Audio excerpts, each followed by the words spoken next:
Hoy nos hemos levantado con la noticia de que Bitcoin ha vuelto a superar los $16.000, llegando a estar muy cerca de los máximos históricos que marcó hace apenas un par de añitos. Pero, ¿hasta dónde puede llegar realmente el Bitcoin? Eso es lo que vamos a ver hoy en el vídeo y las 5 razones por las que yo creo que su adopción va a seguir siendo y va a seguir incrementándose hasta llegar a niveles masivos y por qué creo que va a seguir subiendo de precio. No obstante, antes de analizar hasta dónde puede llegar el Bitcoin, para poder entenderlo con claridad, vamos a empezar hablando del oro físico. Desde hace cientos de años hemos identificado el oro como algo de muchísimo valor y con lo que hemos comparado el valor relativo de otros objetos o incluso servicios. Es decir, antiguamente, cuando no había un sistema tan profesionalizado de divisas como el que hay ahora, todo se movía en torno al intercambio de valor. Se comparaba el valor de algo con el valor de otra cosa que queríamos comprar o intercambiar. Y para ello el oro jugó un papel importantísimo en la historia.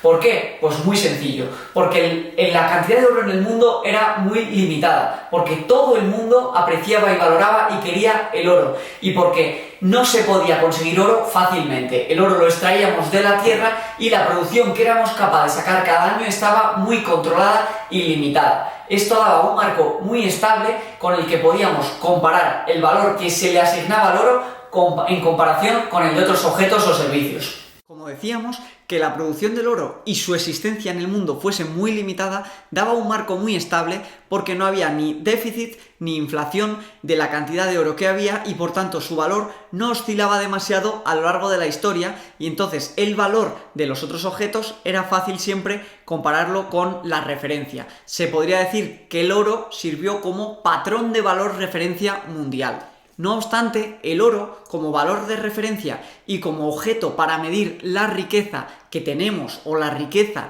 del valor de otras cosas, es también complejo. ¿Por qué? Pues porque el oro es muy pesado, ocupa mucho espacio, es muy difícil de transportar y es muy difícil trabajar con él. El oro es difícil dividirlo, es difícil intercambiarlo y esto generaba muchos problemas a la hora de utilizarlo como una divisa como lo que conocemos hoy en día. Por eso los estados lo que hicieron fueron sacar sus propias divisas y ponerlas en relación con el oro. Por ejemplo, me lo invento, $10 podrían valer una onza de oro, una libra podía valer pues media onza de oro y así podías hacer la comparación entre distintas divisas teniendo siempre como referencia el patrón del oro. Para que las divisas pudiesen compararse realmente con el valor del oro, lo que ocurría es que los estados tenían que guardar la misma cantidad de oro que tenían en circulación con sus monedas en los bancos centrales de los distintos estados. Es decir, si por ejemplo toda la circulación del dólar mundial era de 10.000 millones de dólares, pues tenían que tener su equivalente en oro en las reservas del Estado para poder justificar que realmente esos dólares valían para algo. Es decir, cada dólar que había en circulación, teóricamente un ciudadano podía ir e intercambiarlo por su pedacito de oro. Todo esto funcionó más o menos de esta manera hasta que en 1971 el presidente americano, responsable de la política monetaria de la primera potencia mundial y de la divisa más fuerte del mundo, que es el dólar y la que todo el mundo utiliza como valor refugio, decidió que el dólar ya no iba a estar respaldado por su valor equivalente en oro. Es decir, el presidente americano dijo que el dólar era valioso simplemente porque era la moneda de Estados Unidos y no porque tenía su equivalente en oro en los bancos de Estados Unidos. Esto, que puede parecer una tontería, en realidad tiene una importancia trascendental para la política monetaria internacional. ¿Por qué? Pues porque los gobiernos, al no tener que justificar los dólares en circulación con cantidades de oro almacenadas, se vieron con el poder de poder crear ficticia y artificialmente más dinero e inyectarlo a la economía para pues hacer que los precios sigan subiendo, para hacer que las bolsas siguiesen cogiendo más valor, pero claro, todo esto después podía tener una serie de implicaciones que ahora veremos. La Reserva Federal y el gobierno de Estados Unidos no dejó pasar la oportunidad y el caramelito jugoso de poder imprimir dinero y meterlo en su economía, haciendo que su país, entre comillas, pareciese más próspero porque todo subía de precio, parecía que aumentaba la productividad y tanto es así que fijaos en esta gráfica cómo ha aumentado los dólares en circulación en todo el mundo desde que el dólar se salió del patrón oro. Hay muchísimos economistas que dicen que esta impresión injustificada de dinero en muchos casos ha llevado a que el sistema capitalista esté a punto de romperse porque se han alterado las reglas básicas del capitalismo, imprimiendo e inflando la economía con dinero que no existía y por tanto los intercambios de valor a veces quedándose desfasados porque estaba entrando dinero por ahí que no se correspondía con la creación auténtica de valor que procede en las economías puramente capitalistas. Se dice que las crisis de crédito financieras e hipotecarias del 2000, del 2008, incluso la crisis de ahora del coronavirus, vienen originadas por esta manipulación de la política monetaria y de las instituciones financieras. Tanto es así que fijaos si es cierto que se está imprimiendo de manera descontrolada dinero para inyectarlo en las economías, en 2020 han sido emitidos el 20% de todos los dólares que hay en circulación. Es decir, de todos, el 20% se ha impreso únicamente en el último año. ¿A dónde vamos a llegar? Ante esta problemática de impresión de dinero masivo e injustificado a la vista de muchos, en 2008 Satoshi Nakamoto, una persona o grupo de personas totalmente desconocidas, lanzó la red Bitcoin. Bitcoin es una red de protocolos totalmente descentralizados y basados en la tecnología blockchain que se sustentan a través de ordenadores de individuos o colectivos de todo el mundo y que no depende de ningún estado y que ningún estado puede controlar. Para que la red Bitcoin se mantenga, es necesario que estos ordenadores estén trabajando conectados a la energía para que puedan registrar todas las transacciones en la cadena de bloques, que pueden ser transacciones de envío o de recepción de bitcoins, y esto es totalmente público, es de código abierto y todas las transacciones quedan registradas. Tú puedes consultar qué se está enviando y qué se está recibiendo, pero no puedes consultar de quién es pseudo anónimo. Cada persona que tiene un bitcoin y que lo envía tiene una dirección o un monedero público y tiene, además, cada transacción que realiza en la red se queda registrada. Puedes ver desde qué monedero se ha enviado a qué monedero, pero como únicamente conoces esas claves públicas, por así decirlas, tú no puedes saber a quién pertenece esto.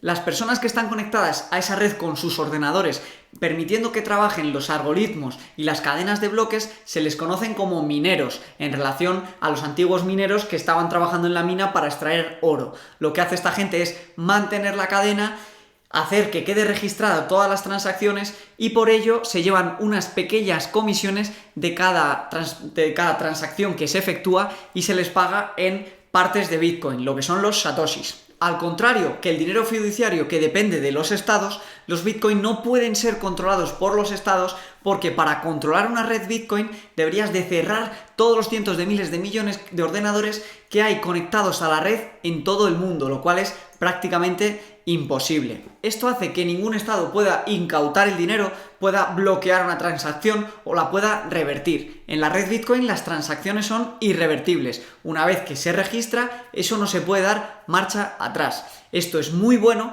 porque permite que en muchos países, como los hay en África o en algunos de Latinoamérica o incluso en algunos de Asia, que tienen dictaduras que intentan controlar que sus ciudadanos no saquen el dinero del país o no lo conviertan a otras divisas para mantenerles oprimidos, con el Bitcoin no es posible esto, porque el Bitcoin no se puede manipular por ningún estado. Para poder manipular la red Bitcoin habría que controlar absolutamente todos los ordenadores del mundo que mantienen funcionando esta red.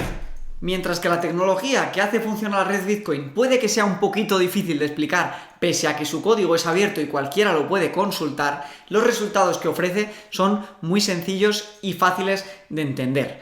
Bitcoin se ha creado con algoritmos que van a generar un total de 21 millones de bitcoins en todo el mundo y jamás, pase lo que pase, va a haber más de esos 21 millones de bitcoins. En la actualidad hay en funcionamiento 18.700.000 bitcoins. Quedan por acuñarse un poquito más de 2,5 millones de bitcoins. Una vez que esos bitcoins se acuñen a través de la red de blockchain, jamás volverán a existir bitcoin nuevos.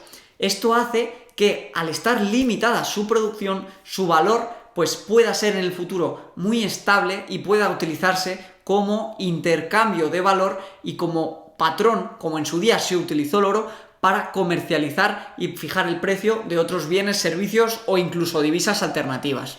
Al ser su cantidad de producción totalmente limitada, los estados no podrán decidir crear más Bitcoin porque simplemente es imposible. No pueden controlar esa red, no pueden alterarla y los 21 millones de Bitcoin que habrá son los que siempre va a haber.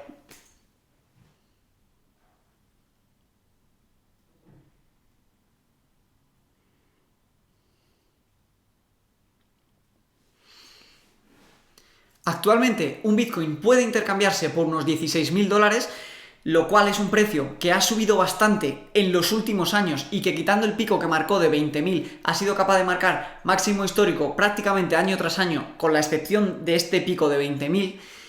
Y esto es muy curioso porque hace apenas unos años, cuando se inventó, la primera transacción que se hizo con bitcoins en el mundo fue de 10.000 bitcoins por 2 pizzas. De hecho, es una transacción que es pública, que se puede ver y que está registrada en un foro del que os voy a dejar en el vídeo la descripción por si queréis cotillear. Y ahora que ya entendemos de manera fundamental qué es el Bitcoin y cómo funciona, pese a sus complejidades, y hemos visto también la evolución del oro, de las monedas y cómo se está corrompiendo el sistema monetario actual, vamos a ver las 5 razones por las que creo que el Bitcoin va a seguir creciendo y su adopción también. La primera razón por la que creo que Bitcoin es imparable es porque su adopción ya es prácticamente masiva. Y el que conoce un poquito sobre cómo funcionan las redes, tanto las redes sociales como las redes monetarias, saben que cuanto más gente hay utilizándolas, mucho más difícil es pararlas. Y la red de Bitcoin yo creo que a día de hoy es prácticamente imparable.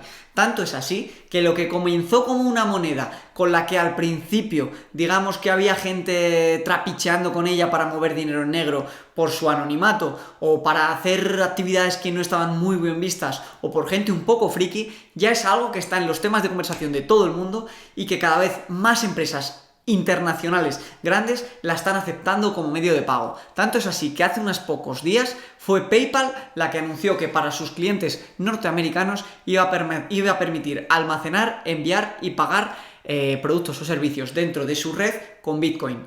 Estamos hablando de la mayor red de pagos digitales del mundo que ha dado el paso de aceptar el Bitcoin como divisa. Esto es una noticia brutal. Para mí es, desde el nacimiento de Bitcoin, quizá una de las noticias 5 y más importantes desde que nació, y creo que va a marcar un antes y un después en la historia de esta moneda. La segunda razón es que con la crisis del coronavirus se ha agudizado el problema de la impresión de dinero. Tanto es así que, como comentábamos anteriormente, el 20% de todos los dólares en circulación del mundo han sido imprimidos este año, lo cual es una burrada. Esto ha hecho que mucha gente que quizá hasta ahora no se había planteado la necesidad de invertir en Bitcoin esté empezando a hacerlo, viendo la que se nos viene encima con esta impresión de dinero descontrolada. Además, Bitcoin es pseudoanónimo y no nos tenemos que ir demasiado lejos para ver países como Argentina, donde el gobierno está poniendo muchísimas dificultades a sus ciudadanos para sacar el dinero fuera del país o convertirlo a dólares americanos. Y esto está haciendo que el dinero que ellos tienen en el banco en sus pesos argentinos no valga absolutamente para nada. Esto con el Bitcoin no es posible, porque es una red descentralizada que el gobierno no puede bloquear, ni puede echar para abajo, ni puede confiscar el dinero a los demás, ni puede evitar que tus Bitcoin los envíes a cualquier otra dirección del mundo, permitiendo así a la gente lo que es la libertad económica, que sin libertad económica no habrá nunca libertad personal. Por eso Bitcoin es tan importante, y por eso es tan importante este pseudoanonimato, porque si bien las direcciones, los números de las direcciones son públicas y todas las transacciones se pueden consultar, si tú no le dices a nadie que eso es tuyo, nadie sabrá dónde tienes tu Bitcoin, a dónde lo envías o dónde lo guardas. La tercera razón por la que creo que el Bitcoin va a seguir subiendo de precio es simplemente por oferta y demanda. Como os comentaba, la cantidad de Bitcoin que va a haber en todo el mundo a lo largo de la historia es limitada. Va a haber un máximo de 21 millones de Bitcoins en circulación, de los cuales hay minados ya 18 millones y medio. Es decir, estamos a un porcentaje altísimo de llegar al máximo de Bitcoins. No obstante, el interés por el Bitcoin es ahora cuando está empezando a ser relativamente masivo. Yo diría que faltan todavía algunos años para que la gente se dé cuenta del potencial de este activo, y va a ser ahí cuando su valor se pueda multiplicar por 10 e incluso por cifras mucho mayores. Hay quien dice que el Bitcoin va a llegar a valer un Bitcoin igual a $1.000.000, pero también es cierto que quien te lo dice te explica que igual cuando valga un Bitcoin $1.000.000, igual ese $1.000.000 ajustado a inflación, pues igual solo te vale 20 o 30.000 de los dólares actuales. No obstante, ¿dónde prefieres tener tu dinero, o al menos parte de él, en una moneda que va en decadencia, como es el dólar, o en una moneda que va en crecimiento y cuyo interés de la gente y cuyo conocimiento únicamente acaba de empezar? La cuarta razón es que los pagos en efectivo y la cantidad de dinero en efectivo se está reduciendo masivamente. Esto puede ser muy peligroso para la libertad ciudadana, porque si tú no puedes disponer libremente de tu dinero en efectivo y únicamente puedes hacer tus transacciones a través de los bancos o las entidades financieras, al final lo que ocurre es que estás en manos del gobierno de turno.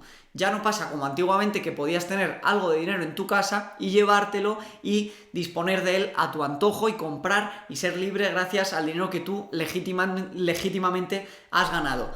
A medida que los gobiernos nos obligan a eliminar nuestro dinero en efectivo, nos ponen en manos de los bancos que están siempre sujetos a las legislaciones vigentes y a los gobiernos vigentes, que no siempre toman las mejores decisiones pensando en nuestras libertades individuales y no siempre son gobiernos legítimos, como puede pasar en países de África, de Asia o en algunos de Latinoamérica, que no respetan demasiado las libertades individuales. Con Bitcoin esto, como hemos explicado, no pasa, porque la red está totalmente descentralizada y ese pseudo anonimato y esa disponibilidad del dinero hace que se elimine el tema de tener que tenerlo en cash, en liquidez, en efectivo. Te permite tenerlo digitalizado, pero no depender de los bancos, sino depender de esa red totalmente descentralizada y potente que te permite enviar dinero donde, cómo y cuando quieras. La quinta razón es que Bitcoin y su ecosistema está aún empezando, y yo creo que es importante empezar pronto, porque tú piensa una cosa: hay 21 millones de Bitcoins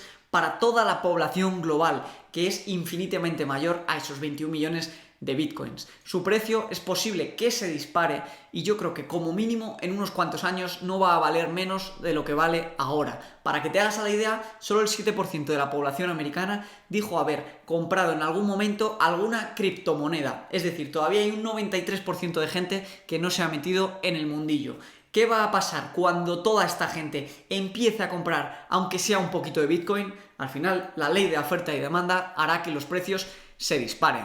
Mi conclusión, amigos, es que tampoco hay que volverse loco, porque si es cierto que el Bitcoin es absolutamente prometedor, no hay que olvidar en el sistema monetario en el que estamos y no hay que olvidar los riesgos de que los gobiernos se enfrenten masivamente contra el Bitcoin y puedan causarle muchos daños regulatorios. Aunque parece que con movimientos como los de PayPal o incluso los de otros gobiernos que ya han sentado un marco legislativo para permitir la operativa con Bitcoin, nos dan señales de que esto no va a pasar. No obstante, yo lo que te recomendaría es que no inviertas más de un 20-30% de todo tu dinero para invertir en esta criptomoneda, porque al final todavía es algo muy especulativo y todavía no es clara su evolución. No obstante, estas son mis razones para pensar que su precio se va a disparar y que su adopción va a ser masiva en los próximos años. Nos vemos en el siguiente vídeo y te doy las gracias por estar aquí otra semana más. ¡Hasta pronto, amigos!